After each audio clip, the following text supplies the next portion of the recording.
There's tons of hype today in the construction industry around a variety of different technologies that are designed to help you save time and money on your projects, get you better data, run your business more effectively. But a lot of construction companies have challenges with technology integration, identifying the right types of technology, and then bringing that technology to their people so that they can use it in a way that will positively impact the organization. And that's why my conversation today with Karl Sorensen is so important. Karl is the Director of Project Solutions for HIT Contracting out of the Washington, D.C. area.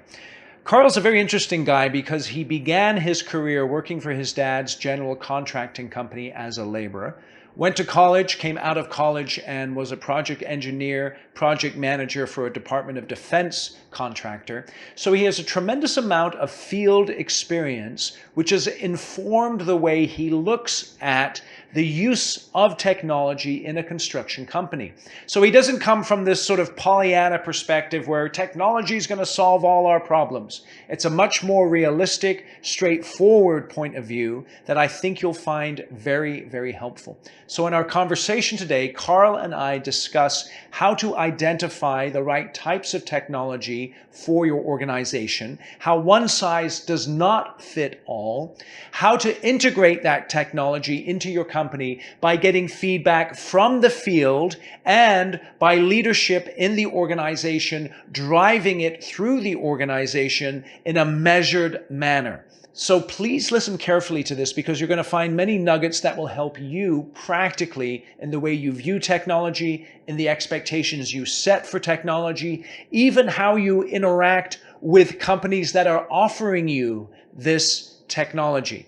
And there's a number of key insights that Karl shares that will help you to get the most out of those relationships. So, as I always say, enjoy my conversation with Karl. Feel free to share it with other people who you think will benefit. And thank you for listening to Construction Genius. This is Eric Anderton, and you're listening to Construction Genius, a leadership masterclass. Thomas Edison said that genius is 1% inspiration and 99% perspiration. If you're a construction leader, you know all about the perspiration, and this show is all about the 1% inspiration that you can add to your hard work to help you to improve your leadership.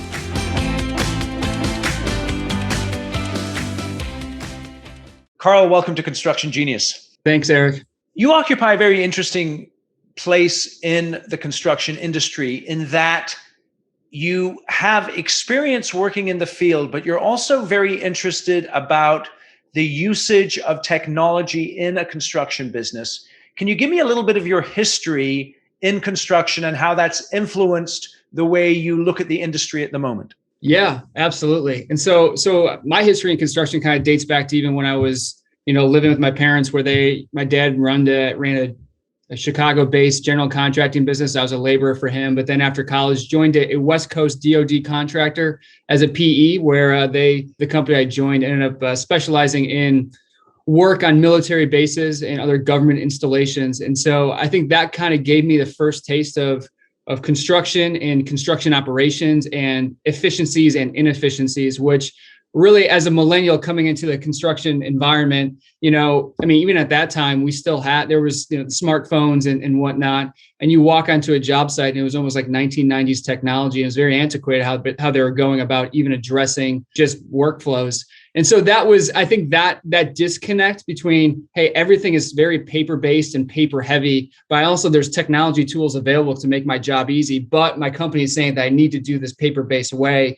I think that kind of started this conflict within me about there's an opportunity and there's a better way of going about this. And so from every project that I jumped to, and as I kind of became a project manager on that track, I was able to kind of affect more influence on the project sites and some of the technological tools that we had. And so I think that is kind of the first taste of it. But I remember even just kind of peering over my shoulders to see what other GCs were doing, other contractors, and it was still kind of more of the same. It just seemed like a lot of companies were okay with this paper-based process just because it was working for them, and me feeling discontent with that just because I know that, you look at a superintendent. I remember just from my office looking at my superintendent where they've got impossible schedules. They've got impossible expectations placed upon them where they're waking up first first guys and gals on the job site, opening it up at 4 or 5 a.m. and then ending the job, being the last ones to walk off.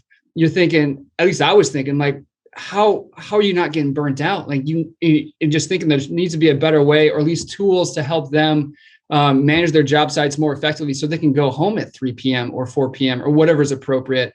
So I think that is kind of what really put that taste of there's got to be a better way. There's technology available. How do we really help?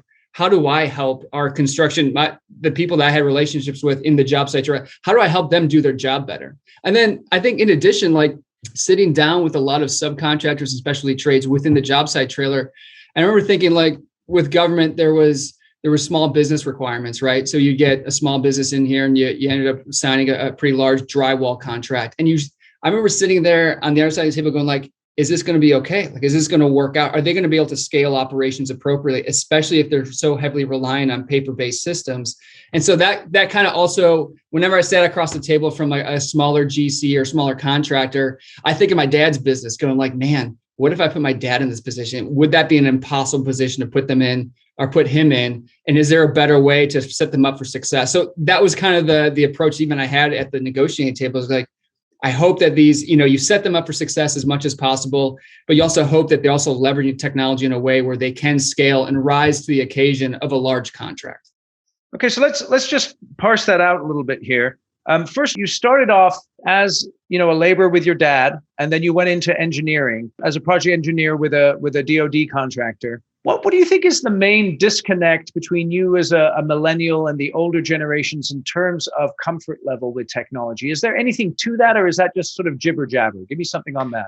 Yeah, there is. I remember thinking, was probably one of my last projects working for the DoD contractor. I remember thinking that if my superintendent can open up his Outlook, by the end of the day, like that was a good day. And that was just because he was very comfortable and, interacting face-to-face phone calls. And I remember even setting up, team members within the trailer with iPads, with other tech devices. And, it almost became a joke, right? It's, it's a doorstop, it's a paperweight, whatever it might be. We're just not going to use it for what it's designed to be. And I think there was a mystique around technology in a sense where I don't want to break it. You gave me this, several $100,000, $1,000 device. I don't want to break it. Not only that, it seems like a liability, but not only that, I got a better way of doing it. And so I think there's a level of, like, being able to give technology tools out where they can be handled and there isn't that fear of breaking it, but then also training and equipping team members in a way where to how to use it and why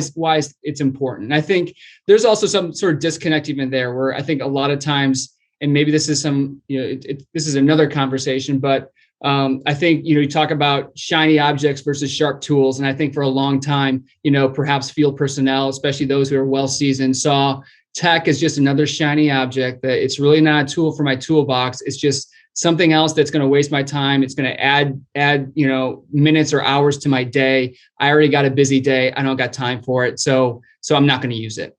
Okay. So why do you think construction companies struggle with identifying the right technology for their business? Yeah, that is a complicated question with lots of interesting answers. I think primarily what I've noticed is there's a lack of process with a lot of contractors and GCs. They just don't have a spelled out, even written down process for how to do anything. And obviously it varies depending on, size and scope and complexity of the contract you're talking about. But a lot of times they just don't even have a paper-based process. And that process just lives in people's heads. And so I think because of that, there's no opportunity to assess what technology would actually improve the process. So I think that is a component. And I also think another big component is— Hold on a second. Yep. So are you saying then that, and I totally understand where you're coming from, where a lot of guys and gals are just doing stuff that they know how to do, but they haven't got it written down. Is that maybe step one for someone to begin thinking about what technology might do to benefit them? Yes, absolutely. And so I think step one is to write down the process. Even if it lives in your head, even if it's a process that maybe it's not important, I think it's worth writing down. And I almost look at job sites as it's its own startup, right? It's a startup company. You got a budget, you got a goal, you got, there's marketing, there's expectations for managing the client and relationships and all these things. And so as you bring other people on and as you bring team, you need to be having a process for, hey, this is how we go about closeout. This is how we go about mobilization. And so that it just doesn't only live in your head, you have it out. And so that people can look at it and then you almost can get feedback about it, right? Where you're like, I have a written process for mobilization. And maybe somebody says, hey, maybe we shouldn't have this component here, or maybe we don't need to do that. And I think that really ends up challenging you to improve the process and maybe find technology solutions for it.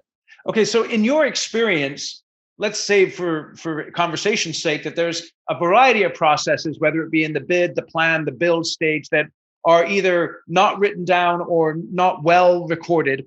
Where should a company start in terms of the best opportunities in your mind for leveraging technology at the moment? Yeah, I think, and so I think sometimes it gets me in trouble a little bit because I don't always think that there's a technology solution for any paper-based process, right? Okay. And so I look at a few things. I look at what's taken the most amount of time. So if something takes an incredible amount of time to do, if it's labor intensive, there's probably a technology solution out there to really shorten that. I also look at how many hands does it touch?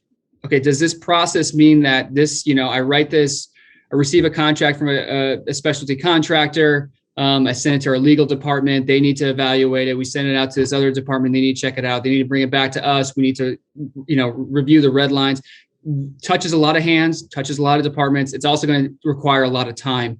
There's probably a solution out there to help you kind of alleviate some of that, to collaborate in real time. So I think those are two big areas. And you also want to look at the areas that are costing you money. So if it's require a lot of labor time, it's going to cost you a lot of dollars as an organization to really see through that process in a very traditional, perhaps paper-based way, that even just by innovating or looking to maybe some sort of technological solution, you're probably going to be saving a lot more money and probably offsetting the cost of that technology more so than that.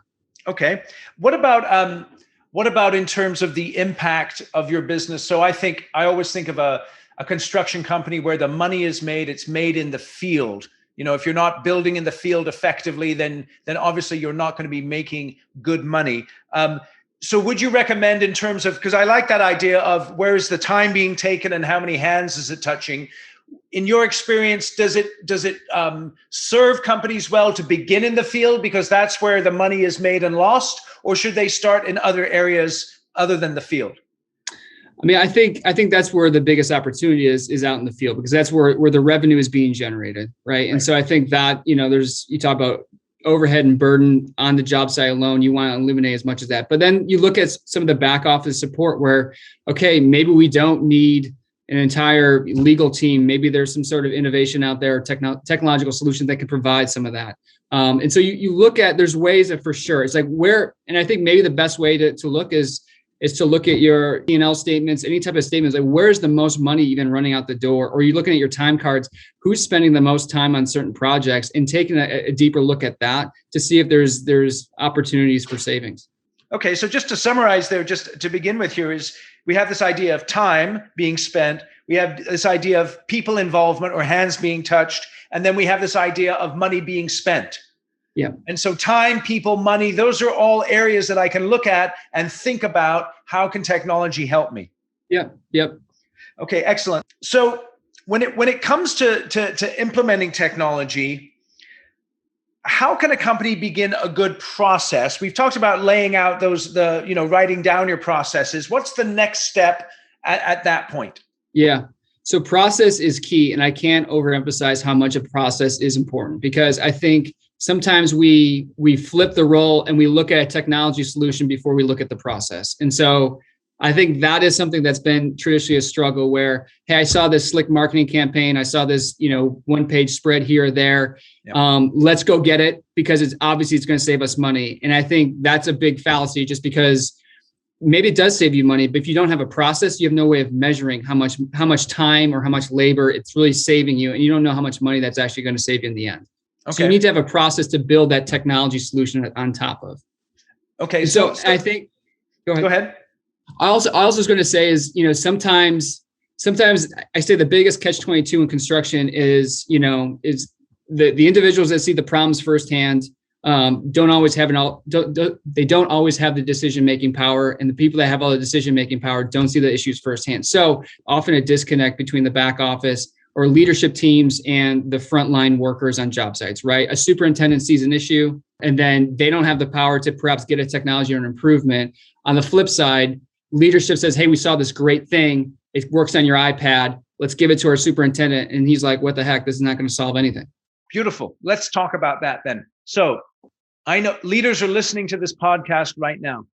If I'm the owner, senior leader in a construction company, how would you advise me to be looking at technology and bridging that gap that you just described? What do I need to do? Yeah, I think a part of it, and I'll break this down a little bit, is developing even just kind of a culture of innovation or experimentation, where let's just even get a committee together or individuals together where you're bringing a project manager, a superintendent with, perhaps yourself or someone from the leadership team. Have touch points, like have a feedback loop where you're hearing firsthand what's going on job sites. Not only will that inform your decisions, but then if you're saying, hey, listen, I'm considering this type of technology or innovation or whatever it might be, you're getting feedback from the field where a superintendent goes, yep, that's something I can use. Or he might just say, nope, that's not going to be something we use, or we don't see it, or actually we're using something different already out there. Let's just continue to leverage that. And I think that feedback loop is incredibly important. That's beautiful. How often, if you have a time frame here, how often do you think a little committee like that should be meeting? What kind of communication loop are we looking at there? Yeah, I mean, I think it also depends on the size, but I really think it doesn't necessarily need to be like a weekly thing. It could be even just like a monthly touch base or even a quarterly. I mean, it also depends on how often or how aggressively you want to, attack, some of these problems. But if you really want to get a sense and keep your fingers on the pulse of what's going on job sites, I think just having a monthly reoccurring meeting just to say, hey, how are things going? How are things working? And maybe even just having representatives from either different, let's just say here at HIT, we have, 12 regional offices, lots of different business units. So I like having representatives from each of the regional offices and business units to be represented in some way where, the problems and struggles of a superintendent in California might be very different from the problems and struggles of a superintendent in Virginia. And let's talk about that. Or if I have a solution that might be good for this data center project, doesn't necessarily mean it's going to be a good solution for a corporate interiors project somewhere else. So working through that and evaluating and figuring out, and I think having that dialogue on some sort of reoccurring basis is always a good thing. Okay, so give me a little bit more about this culture of experimentation, because as soon as you start saying experimentation, I start thinking about money and risk. So help me out with that. How's that done effectively? Yeah. And this is something that we kind of balance out a little bit here at HIT. We're very much, we like to standardize and figure out what's our standard operating procedures, but we don't want to overprescribe what our standards are because we want to leave that room for creativity. We want to leave that room for innovation and almost imagination, as kind of ridiculous as that might sound, where, hey, we want our superintendents and our PMs to always kind of keep their ear open. We're not saying, hey, here's all the tools that you'll ever need to use. Go have at it. We don't care anymore. It's like, no, keep your ear to the ground. If there's things that you want to try out, whether that's, hey, you saw a drone flight on site, you want to try out a drone for yours. Hey, that's great. If it's something we're like, hey, one of our trade contractors was using this really slick daily reporting app. Can we try that out? And the interesting thing about that is I think you're right. I think there's a worry about liability. Like, oh, isn't it expensive to like just adopt that? I think the big secret, there's this, I think a big secret in the industry is that a lot of technology companies are willing to work alongside general contractors and to test out their technology on projects. And so, sure, maybe the mainstay large tech companies are going to say, no, we're not going to give you a tech for free. But there's a lot of technology products out there that can do just as good of a job, if not better sometimes, where they're willing to say, hey, yeah, try out our product on several job sites. There's the freemium model, go have at it. Or they're saying, hey, let's roll out a pilot license where we'll give you a 50%, 75% discount on this technology. Try it out. Let us know what you think. And then you can start making those evaluations internally of whether or not that's actually worth it. Okay. So that's interesting there, because you're talking about then leveraging the technology company's desire to get their product out there. And right now in the construction space, there are so many startups. Do you think there are specific areas that you've seen where construction companies need to be looking for technology where perhaps they're not looking at the moment? Have you identified any specific areas like this?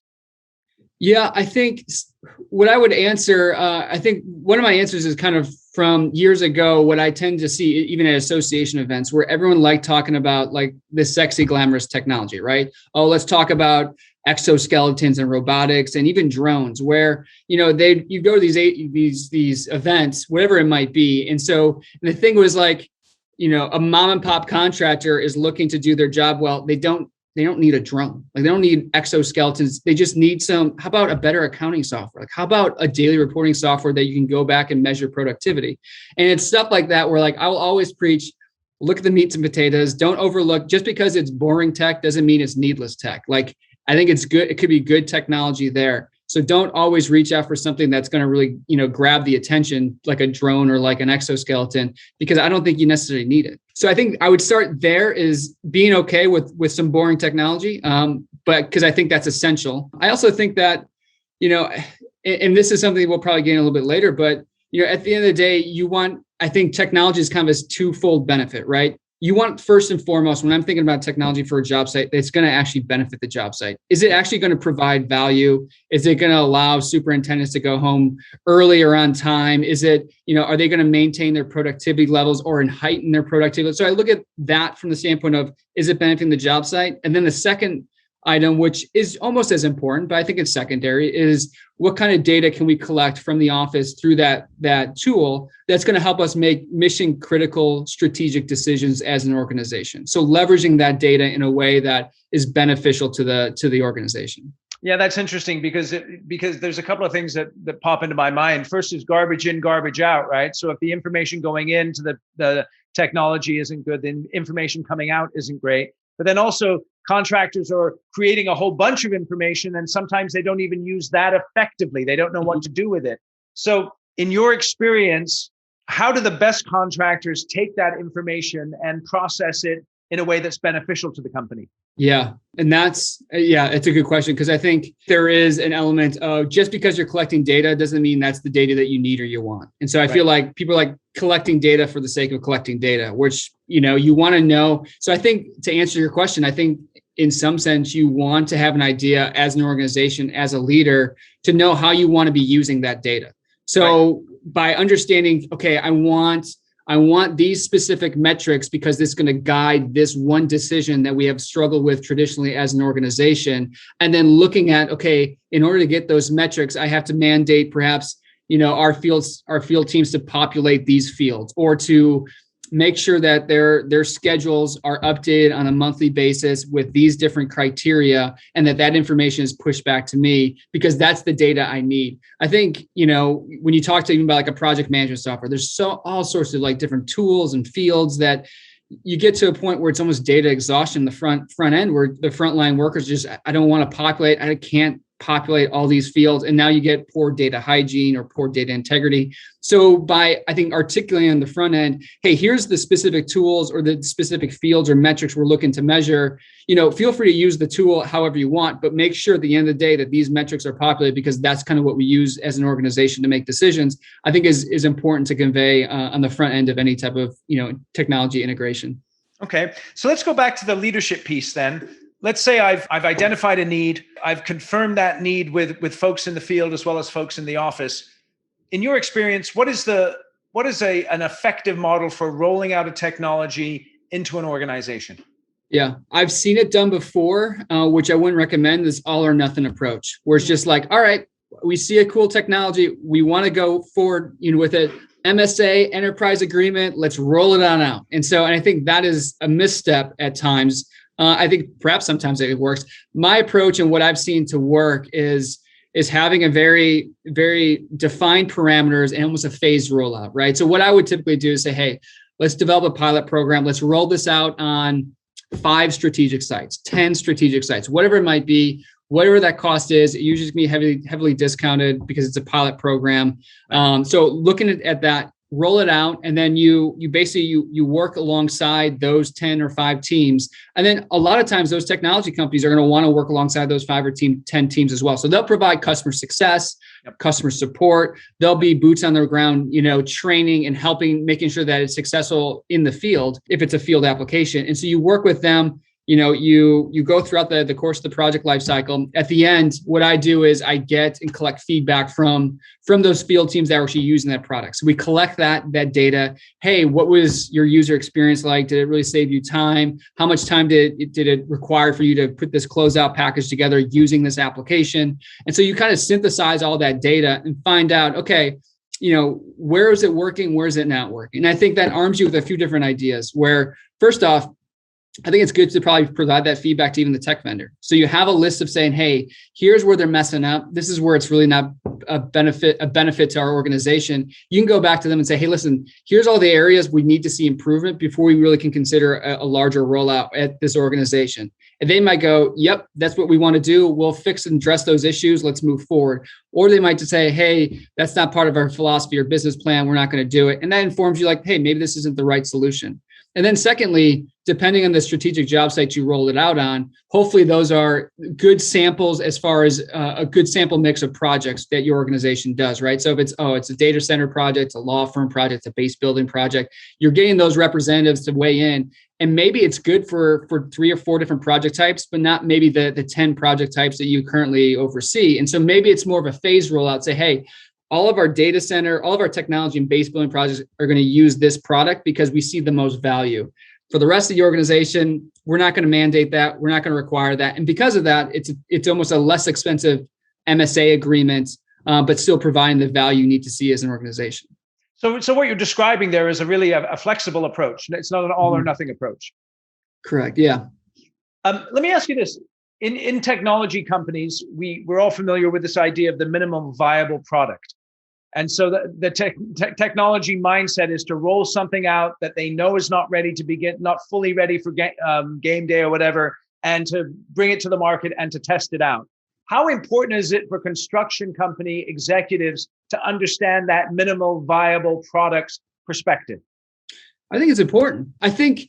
When you're interacting with a company that's still dealing with an MVP, I think there's also lies in the most opportunity where they're still growing and figuring things out. And so you understand, it'd be great to get their roadmap, figure out where they want to go, what their end goal is. But I think when you're working with a company that has an MVP, I think they're pretty malleable, they're flexible, they want to make sure that their product is successful in a real world application. And so I think you can really help and guide them to better serving you as an organization, as a leadership team, getting the data that you need to see. So I think there's that component to it, but also realizing that, if you're dealing with a company that's MVP, that's still very rough around the edges, it's not polished, they might not even have a customer success team to provide and really address issues. And that's something to be aware of when you interact with them. Say, hey, we have a several thousand person organization. Perhaps this small 3-person technology team can't support our entire organization.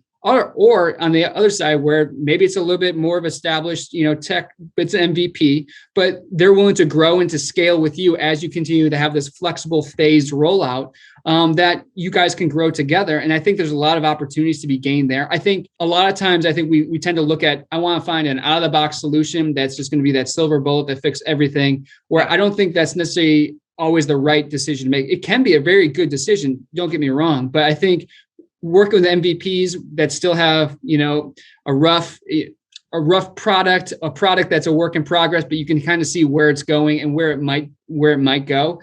I think there's such great opportunity for partnership and mutual benefit that I think it's good for construction leaders to partner with them. So I think it's important that it seems like it's almost important for technology companies not to oversell, and for construction executives to set their expectations accordingly, both in terms of what the technology can accomplish and in terms of how they roll it out in their organization.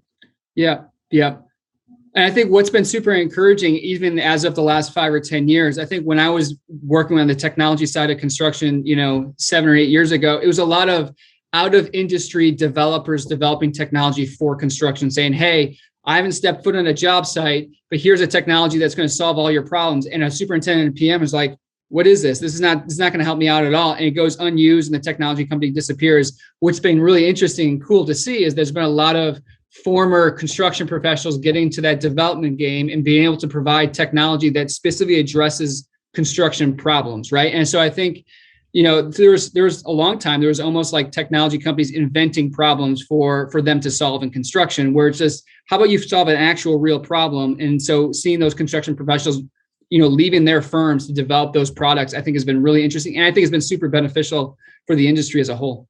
Yeah, no, I agree with that. That's an excellent insight. So let me give you some quick hitter questions here. In your mind, what's a technology that's currently getting hyped in construction that's pretty worthless? That's a good question. I don't want to say worthless. I think some things, a technology that I feel like is really being pushed is stuff with AR, with HoloLens. Like, I think augmented reality, I think, has its time and place. I think robotics has its time and place. I think we're still too early for that. So it's not worthless quite yet, but I see it that, I remember even reading, it was some sort of article about, and I don't want to disparage anybody, but even like there was a robot that was taking pictures on job sites, right? And some GC's like, this is the best way to take pictures for a job site. And I'm thinking that's like $100,000 piece of machinery. Like, you can't have a project engineer or people on site to take pictures for you. So I think looking over glamorizing and glorifying what robotics is, or glorifying what, HoloLens AR is really doing. Yeah, they have it. And I think it's going to I think those types of solutions are going to have their time and place. I think it's a little bit too early right now. And I think seeing some of that, I think being deployed and being glamorized is a little much, because I don't think companies are really realizing that ROI quite yet. Okay. That's a good answer. I appreciate that. What's an undervalued technology that's currently being ignored that companies really need to take a look at, because it could have a huge impact on their business? Yeah. I think this is something that we're thinking through a little bit too, where first off, I would always, like I said before, the meats and potatoes, like, always go with the software that's fundamental to your business operation, right? So like, I'm always going to preach daily reporting, accounting software, project management software. Those are all good things. Even, they come at an expensive price point, where if you do the cost benefit analysis that, hey, we roll this across, 50, 70, 100 projects, it's only costing us $1,000 per project.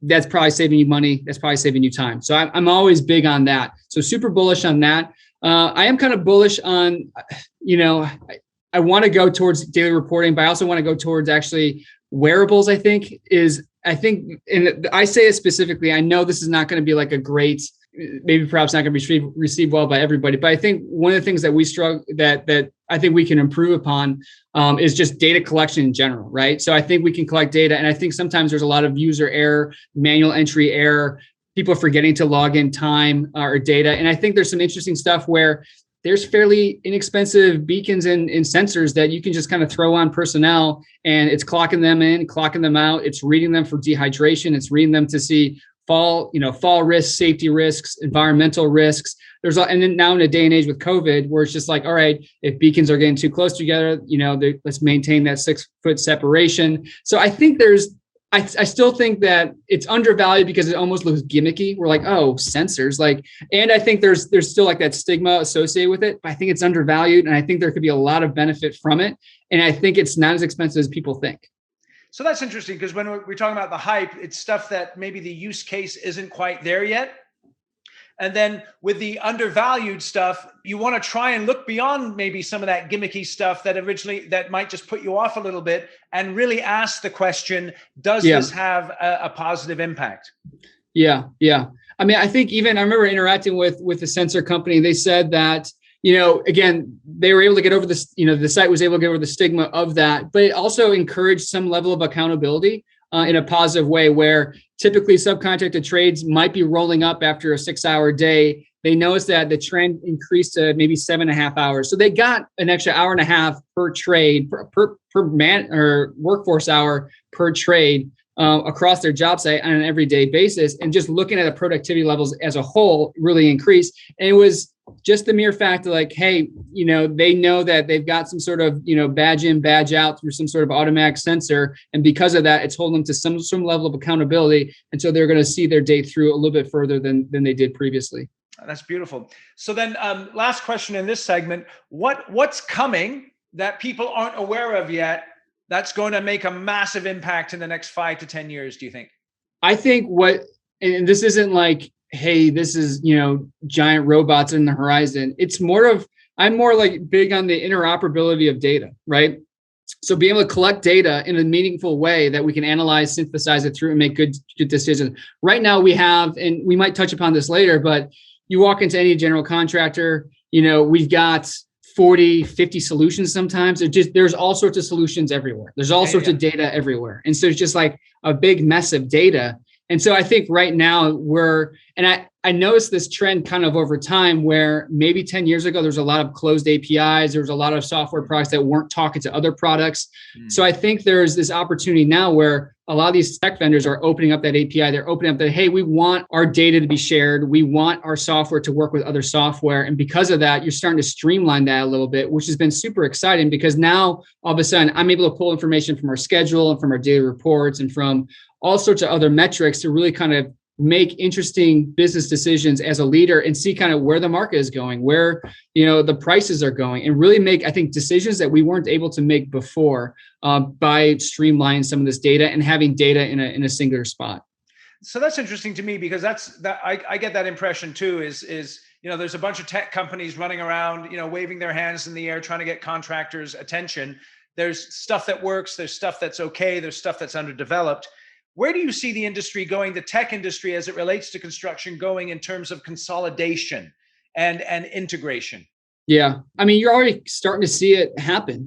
There's a lot of, don't get me wrong, it's a crowded space. There's a lot of technology. There's a lot of redundant technology. I mean, I feel like you look at like, hey, let me just Google what's a image capture application for construction, and you get a whole list of them. And so what we're seeing already happening is with that redundancy is that larger firms are buying up the smaller firms and kind of consolidating that those workflows under a single hood, right? So you look at the Procore, they're buying companies, you look at the Autodesk, they're buying. And so there's a lot of great consolidation going on just through that, where they know that, like, I think maybe initially it was, hey, Procore is this silver bullet that they're going to do everything great and fantastic. And I think for a long time, that for sure, there's a lot of benefit what they do. But I think they also came to the realization that, okay, they've got a data reporting tool, but there's other single point solutions that do data reporting super well. Right. Yes, they've got a photo tool, but there's a lot of great photo applications out there and so instead of competing with them, they're either buying them up or they're integrating with them. And because of that, it's almost created this seamless ecosystem that I think is focused on, again, consolidation, but then also providing a best-in-class technology stack for people who want to buy Procore, Autodesk. So I think I see consolidation going through that. I don't know how much consolidation is going to go. It's a gigantic industry. And so, and even just looking at, the technology that's here, there's a whole litany and, endless list of technology abroad. Australia's coming out with, a ton of great technology. Europe is coming out with a ton of great technology. And so that's not even looking at necessarily the international markets. We're just looking at the US, and just being construction as big as it is, there's always going to be a time and place for technology. So there will be consolidation, but I still think that it's a gigantic industry that still needs to get served by a lot of these tech firms. And so there won't perhaps be as big of a consolidation as we might expect. Okay, excellent. So as we're wrapping up here, give me the top 3 reasons a technology implementation fails in a construction company. And feel free to summarize any of the stuff that you said before, but top 3 reasons a technology integration fails in a construction company. Yeah, I think it fails because there's a lack of feedback from the field, lack of an understanding of what's going on job sites, and getting that perspective of whether or not technology is actually going to work. I think there's a lack of understanding of processes. So you're buying software and buying technology, thinking that's going to be and solve all sorts of issues, but you have no idea. It's like, oh, I bought a photography app to roll out to my field, and so it's going to save us a bunch of time and money. It's just like, but you don't have a process. You don't know how much time or money that's saving. And actually, in the end, it might be costing you more money. You just have no idea. So I think those integrations type fail.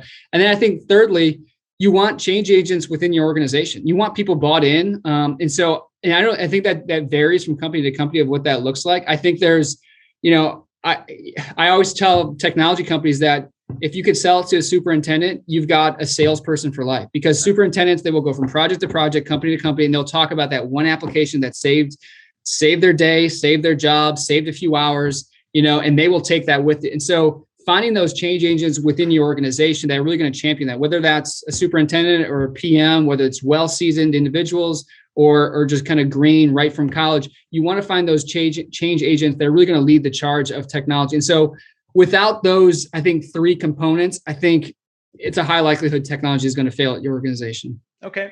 So I'm just, as we're ending up here, give me 3 practical positive action items I need to take as a construction company owner or senior executive to make progress in integrating technology in the next, let's say 90 days even. So for the next 90 days? Sure. Let's say 90 days. Or do we need to do a longer time frame? You tell me. No, so I think go 12 months.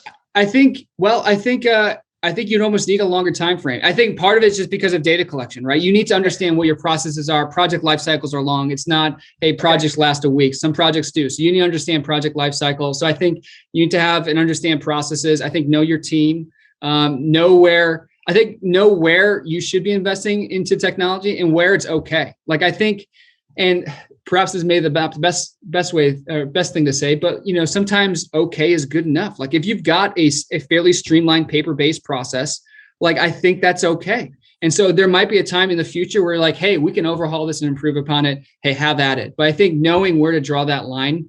So I think to understand the processes, understand where the opportunities are. And I think even just kind of understanding how your team acts and adapts. And I mean, I think a lot of it is incumbent on, do you have a flexible team that can kind of withstand that change or that can absorb some of that and be flexible and kind of move. And I think as a construction organization, you're going to have to really impart that on your team members, because as we continue, as society moves, as construction evolves and adapts, like, even overseeing our sustainability department, lead expectations change, sustainability expectations change, client expectations change. There's BIM, and all of a sudden, like, okay, now BIM is being a higher requirement on more projects. Maybe that was something you just did on 1 or 2 projects. Now that needs to happen on more projects. So I think coaching and training and leading your team to be flexible and to adapt to these changes. And then once they're able to do that, just start introducing some of this new technology, because I think that's the only way that your company is going to grow, especially when, the industry is moving as fast as it is. So I don't know if that answers your question about what needs to happen, but those are some good action steps to like understand and come to a fuller, deeper understanding of your processes, your people, and then the opportunities. So there you go. I mean, if you think about it in terms of those 3 Ps here, right? Understand your processes, know your people, and then pick your product that you're going to use. Yeah. And that's very vital. I really appreciate that. As we wrap up here, I do have a question about how technology should be driven most effectively. Does it come from the specialty trades? Does it come from the GCs? Is it a combination? How do you see that? Yeah. It's a great question. I think it's from the top and from the bottom. I remember when I was on job sites, it was the specialty trades that had the slickest technology because they had the thinnest margins. And because of that, they had to adapt and they had to evolve. And so there was a lot of times of almost like upward permutation of technology where a GC is like, hey, mechanical contractor, what software are you using? That looks really great. We want to use that as well. And then on the other side, I see it being driven by owners, right? And so owners are becoming more and more savvy. We're just saying, hey, on this project, we need to see P6. On this project, we need to see Microsoft Project. Whatever it might be, we're seeing owners demand certain types of technology. And because of that, I think that's forcing and driving a lot of change. I think sometimes, and this was true in my past, where I worked for GCs that had really good margins. And because of that, they didn't necessarily need to evolve or adapt or change, but they were grossly inefficient. It was all covered up by bigger margins. And now when things kind of get thinner, there's almost that we need to adapt, we need to change, we need to become more efficient. And the only way to really become more efficient is through innovation. So I think that is something. So top and the bottom is where the biggest changes are happening. Excellent. Well, Karl, you've been very generous with your time. Just if someone wants to reach out and contact you, connect with you, how can they do that best? Yeah, reach out to me via LinkedIn. I'm happy to set up a conversation or email or whatever it might be. I'm very passionate about construction, very passionate about technology. And so, I might have mentioned this earlier, but, a rising tide raises all ships. And, if I can do my part to improve the industry, to provide another thought or, even just a new idea that can really encourage and promote positive growth in construction, I'm all about it. I love it. I love connecting. So feel free to reach out to me via LinkedIn. Excellent. I will put the link to your profile in the show notes so people can do that. One last question. You're out there in Washington, D.C. I'm hoping to fly out there with some of my kids and do the museums out there. What's the one restaurant we need to hit? Ooh, there's so many. What's your favorite? I would be a big fan of, to be honest, I don't eat out all that much. Yeah, right. We might need to ask another question. Yeah, I have no idea. Okay, no problem. No problem. That's a good answer. What do you do for fun in Washington, D.C.? I love when the museums are open. I'm all about the museums. All right, then that's a good question. What museum absolutely should you not miss when you're in D.C.? Yeah, the Museum of American History. I love it. I mean, maybe I'm just a little bit more like a war geek, but like I love walking through that and learning it. And seeing kind of where the country's been. So yeah, don't miss that museum. I've gone several times. There's a lot of museums out here, and there's a lot of museums I haven't seen yet, but that's one I've gone to several times just because, I don't know, I feel like I always learn something new. Beautiful. Okay, I'll put a link in the show notes to the Museum of American History. And Karl, you've been extremely generous with your time and your insights. I appreciate you joining us today on Construction Genius. Thank you, Eric. It was a pleasure to be here. Today's episode was brought to you by the Construction Conclave. If you as a construction leader would like to develop your skills and get involved in a community of like-minded construction professionals who are focused on building healthy teams, profitable projects, and long-term successful businesses, then the Construction Conclave is for you. It's a private invitation-only group of construction leaders that are focused on developing their leadership skills. We do training every single month online that looks at how to become a better leader in a very practical, straightforward way. We also have other events that build community and camaraderie so that you can associate with others who are interested in developing their skills as leaders. If you'd like more information and to see if you qualify for participating in the conclave, feel free to reach out to me, eric@ericanderton.com.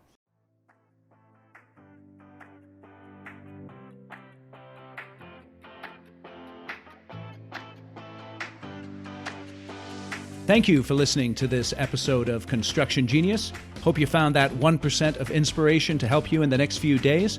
If you like the show, please give us a 5-star review on iTunes, share it with other construction leaders who you think would benefit, and thanks again for listening.